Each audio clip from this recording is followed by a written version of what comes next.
Welcome back to my channel. இன்றைக்கி நம்ம ரொம்ப இம்பார்ட்டண்ட் 1 மார்க் தான் பார்க்க போகிறோம் சயின்ஸ் புக்கில் இருந்து. இதுக்கு முன்னாடி நான் 1 மார்க்ஸ் 6ஆம் வகுப்பு 1 மார்க்ஸ் எல்லாமே ஷார்ட்ஸாகவும் வீடியோஸாகவும் போட்டிருப்பேன். பார்க்காதவங்க போய் பார்த்துக்கோங்க, ஸ்கிப் பண்ணாமல் பார்த்துக்கோங்க. சப்ஸ்கிரைப் பண்ணாதவங்க மெயினாக சப்ஸ்கிரைப் பண்ணிக்கோங்க. அப்போ தான் நான் போடுற வீடியோ கூட உங்களுக்கு வந்து சேரும். ஏதாவது உங்களுக்கு 1 மார்க்ஸ் தேவைப்படும் அப்படின்னா நீங்கள் கமெண்ட் பண்ணுங்கள். அந்த லெசனுக்கான 1 மார்க் நான் போட்டு விடுறேன் வீடியோவாக. வாங்க வீடியோக்குள்ளே போயிடலாம். ஈல் என்னும் ஒரு வகை மீன் மின்சாரத்தை உருவாக்கும் திறன் கொண்டது. அந்த மீனோட பேர் என்னன்னா ஈல். ஓகேங்களா?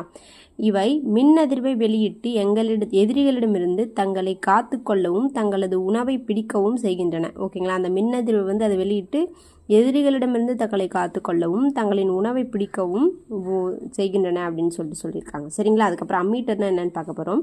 அம்மீட்டர் என்பது ஒரு மின்சுற்றில் பாயும் மின்னோட்டத்தின் அளவை அளவிடுவது அம்மீட்டர். இது தொடரிணைப்பில் தான் இணைக்கணும். அம்மீட்டரை எப்பவுமே தொடரிணைப்பில் தான்